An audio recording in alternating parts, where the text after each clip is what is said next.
मेरे पास एक सवाल आया कि सागर भाई हमें एक बात बताओ कि ये जो रिचार्ज शॉप वाले होते हैं जो रिचार्ज करते हैं, हालांकि अब तो बहुत लोग कम हैं ऐसे जो बाहर मार्केट में जाके अपना फोन रिचार्ज करवाते हैं, प्लान डलवाते हैं।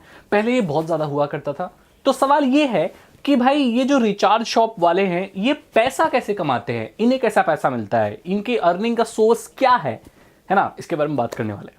तो देखो भाई क्या होता है कि आप अगर रिचार्ज कराने जाते हैं, अगर आपको 555 रुपए का रिचार्ज कराना है तो 555 की रिचार्ज कराने के लिए आप उस रिटेलर को या जिसके भी दुकान पे आपके पास वाली जो रिचार्ज की दुकान है, रिचार्ज वाले भैया को आप 555 रुपए ही देते हो, तो आपको 555 रुपए का रिचार्ज कर देते हैं। तो उनको क्या मिला, तंबूरा तो उनका भी तो कोई फायदा होना चाहिए ना। वो बेचारे दिन भर खड़े रहते हैं या बैठे रहते हैं या जो भी करते हैं, उनका प्रॉफिट क्या है। तो देखो भाई ये इनका प्रॉफिट होता है और इनका प्रॉफिट एक रिचार्ज पे मेरे ख्याल से 1.5 रुपये से लेके 50 पैसे तक होता है। ये टोटली डिपेंड करता है। तो जो ये रिटेलर होते हैं ना, इनको जो टॉक टाइम, ये लोग जो टॉक टाइम खरीदते हैं, इनको थोड़ा सस्ते में मिलता है, तो पर रिचार्ज में इनको 50 पैसे या 1.5 रुपये का प्रॉफिट हो जाता है। अब ये भी वैरी करता है कंपनी टू कंपनी, जगह टू जगह, लेकिन मैं नॉर्मल आपको एक आइडिया दे रहा हूं कि 50 पैसे से लेकर 1.5 रुपये तक का जो प्रॉफिट है वो एक रिचार्ज में इनको मिल जाता है। इनके पैसे कमाने के और बहुत सारे तरीके होते हैं जो कि इंडिया में आमतौर पर आप देखते हैं। मैं थोड़ा एक्सप्लेन करता हूं, अगर ये इस बिजनेस मॉडल के बारे में आप जानना चाहते हैं या आपके मन में क्यूरियोसिटी है कि भाई रिचार्ज कर रहे हैं तो पैसा कैसे और इनकी जॉब कैसे खतरे में, भाई मैं आपको बताता हूं। अभी आप पेटीएम से रिचार्ज कराते हैं, आप फोन पे से रिचार्ज कराते हैं, उस ऑपरेटर की वेबसाइट पर जाके, जियो साइट पर जाके आप रिचार्ज करते हैं अपने नेट बैंकिंग से या डेबिट कार्ड से, तो वो जो प्रॉफिट है, जो कट होता है, जो ये रिचार्ज शॉप वाले अर्न करते हैं, वो अब इनको हटा दिया गया है। और वो कट या तो पेटीएम ले लेता है या फोन पे ले लेता है, या तो जो ऑपरेटर है वो ही रख लेता है। क्योंकि आप अगर ऑनलाइन अपने ट्रांजैक्शन कर रहे हैं, उन्हीं की वेबसाइट पर जाकर ऑनलाइन रिचार्ज करा रहे हैं, तो बीच का मीडिएटर तो खत्म हो गया। आप हैं और जियो है, बीच का जो रिचार्ज वाले भैया हैं वो तो साइड हो गए। तो वो जो 1.5 रुपये का प्रॉफिट है वो रख लेती है ऑपरेटर कंपनी, तो वो ऑपरेटर कंपनी रख लेती है, उनको ज़्यादा फायदा होता है। जियो का ज़्यादा फायदा होगा अगर आप जियो.com से जाकर उनका रिचार्ज कराएंगे या आप अपनी माई जियो ऐप से रिचार्ज कराएंगे, तो इसमें जियो का ज़्यादा फायदा होगा। वो जो 1.5 रुपया है एक रिचार्ज का वो बच जाएगा। और पेटीएम से कराते हो तो पेटीएम को वो 1.5 रुपया या 50 पैसा जो भी है वो बच जाता है। अब आपको समझ में आ गया होगा।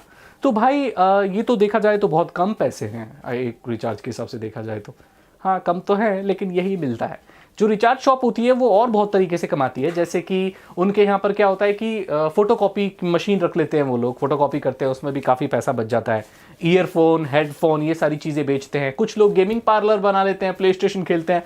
मैं आपको बताता हूँ, जब मैं 10-11 साल पुरानी बात है कि प्ले स्टेशन 2 का एक गेमिंग पार्लर हुआ करता था और वो रिचार्ज की दुकान भी होती थी। उनको सब बोलते थे सोनू भैया, सोनू भैया सोनू भैया बहुत चालाक आदमी थे। सोनू भैया सेकंड हैंड प्ले स्टेशन 2 लेकर आ गए थे और लगा लिया था, और वो बच्चों को उलझाए रखते थे। बच्चे 10-10 रुपए दे के आधा घंटा खेलते थे, तो थोड़ा बहुत पैसा उसमें भी बच जाया करता था सोनू भैया को।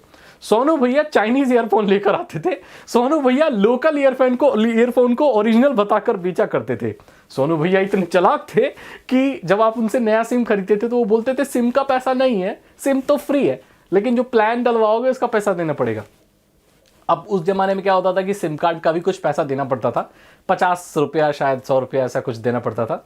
तो भाई उनको जो वो रिटेलर है, उनको जो सिम है वो एकदम कौड़ी के भाव मिलता है। 5-10 रुपए के सिम या उससे भी सस्ते पड़ते होंगे, लेकिन वो आपको महंगे में देते हैं, तो इससे वो पैसा कमाते हैं। अब एक अवधारणा ये भी है कि देखिए सिम आपने नया खरीद लिया है ना, पहला रिचार्ज तो मैं ही डालूंगा, नहीं तो एक्टिवेट नहीं होगा ना।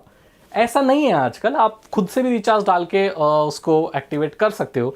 लेकिन बहुत सारे ऑपरेटर में और बहुत सारे जो सोनू भैया होते हैं वो बोलते हैं कि हमें ही पहला रिचार्ज करना है। करा लेना चाहिए उनसे पहला रिचार्ज, क्योंकि उनकी 1.5 रुपये 2 रुपये जो भी कमीशन है या जितने भी पैसे की कमीशन है वो इसी से कमाते हैं। अगर आप ऐसा नहीं करते तो वो पैसा नहीं कमा पाते।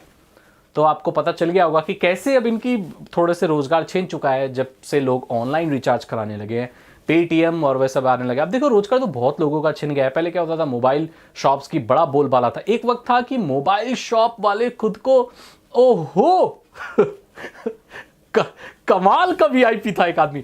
कोई अगर एक मोहल्ले में किसी की मोबाइल की दुकान हो तो ओहो, उनसे बड़ा तो वीआईपी इस दुनिया में है ही नहीं कोई। लेकिन जब से ऑनलाइन शॉपिंग का जमाना आया, सब लोग ऑनलाइन मंगाते हैं क्योंकि सस्ते दरों पर मोबाइल मिल जाते हैं।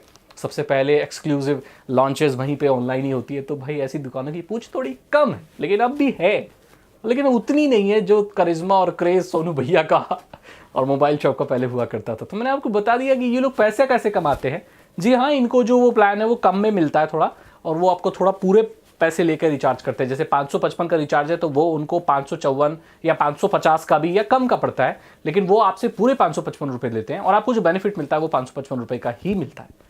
आई होप आप समझ गए होंगे। अगर आपको ये वीडियो अच्छी लगी तो इसे लाइक करें, अपने दोस्तों के साथ शेयर करें। साइबर सिक्योरिटी और इथिकल हैकिंग में इंटरेस्टेड तो डिस्क्रिप्शन चेक करें। अगर आप हैकिंग सीखना चाहते हो हिंदी लैंग्वेज में, सिर्फ 299 रुपीज में आप शुरुआत कर सकते हो। डिस्क्रिप्शन जरूर चेक करो। बहुत सारे ऐसे होते थे यार कि गेमिंग पार्लर में गेम खेलने के लिए घर से पैसे नहीं मिलते तो ट्यूशन की फीस से गेम खेल आते थे, फिर 3-3 महीने तक फीस चढ़ती रहती थी ट्यूशन की, घर के जेवरात बेच के। और वो गेम कौन सा होता था? स्मैकडाउन पेन, प्ले स्टेशन 2 में, मुझे याद है, बड़ा क्रेज था उस गेम का।